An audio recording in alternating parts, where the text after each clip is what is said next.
Magandang araw po. Kami po ang Grade 11 ABM mula sa Cabon National High School.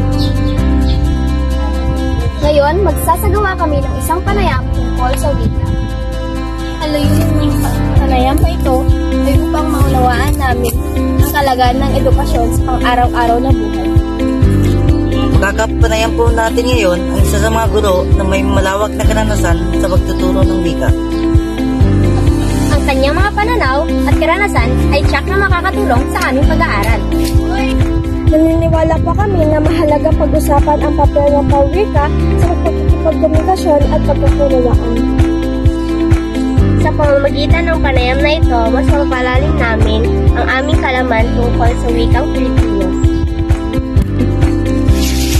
Kaya't samahan ninyo po kami sa isang makabuluhang talakayan. Tara! At simulan na natin. Magandang hapon, ma'am. Ako po si Teacher Bibulan, isang mag-aaral ng Cabon National High School. Kaya po Ako si Ann Christian G. Balungay, isang guro sa Baliwag Elementary School. Bilang isang guro, ano po ang inyong karanasan sa pagtuturo ng wika sa mga mag-aaral? Bilang isang guro, syempre, hindi naman ako nahihirapan sa pagtuturo ng wikang Filipino kasi halos ito naman lahat yung ginagamit ng mga bata sa henerasyon ngayon. Kaya, nagpapasalamat naman ako at hindi ako masyadong nahihirapan sa pagtuturo ng Filipino. Pangalawang katanungan po, paano po ninyo pinapalalim ang pagpapahalaga ng mag-aaral sa sariling wika?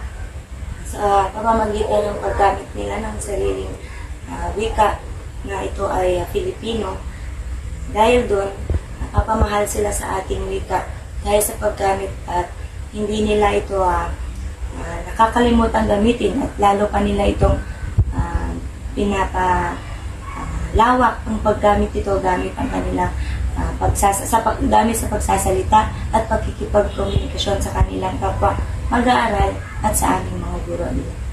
Ako po si Raymarie Latao at ito po ang aking katanungan.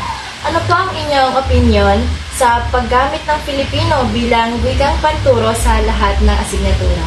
Okay, so napakahalaga ng paggamit ng wikang Filipino sa pagtuturo sa lahat ng asignatura na aming tinuturo bilang guro dahil sa pamamagitan nito, naiintindihan ng mga estudyante ang kanilang mga asignatura at lalo pa nilang makapalawig ang kanilang kaalaman sa mga iba't ibang lesson na aming tinuturo. Dahil yun na nga, naiintindihan nila ang tinuturo dahil ginagamit natin namin ang sarili nating wika. Thank you, ma'am. Ano po ang mga naging hamon na inyong naranasan bilang guro sa pagtuturo ng wika? Ayun na sinabi ko na hindi naman ako masyadong nahihirapan sa pagtuturo ng asignatura dahil ginagamit namin ang sarili nating wika sa pagkikipagkomunikasyon sa mga bata. Kaya mas lalo naman nilang naiintindihan ang kanilang lesson dahil sa henerasyon ngayon, halos lahat na ay nakakapagsalita ng wikang Filipino. Ako naman po si Camille Crisabang. Base po sa mga hamon na iyong isiniwalat at naranasan po, paano mo po ito hinarap at nalagpasan? Yun nga yung sinabi ko kanina na hindi ako masyadong nahihirapan sa pagtuturo ng mga asignatura sa aking mga estudyante dahil ginagamit namin ang ating sariling wika. At lalo ko pang pinapalawig o sinasabi sa kanila na palawakin ang paggamit nito dahil sabi nga ng ating pambansang bayani na si Dr. Jose Rizal, ang hindi marunong magmahal sa kanilang sariling wika ay daig pa ang malansang isda.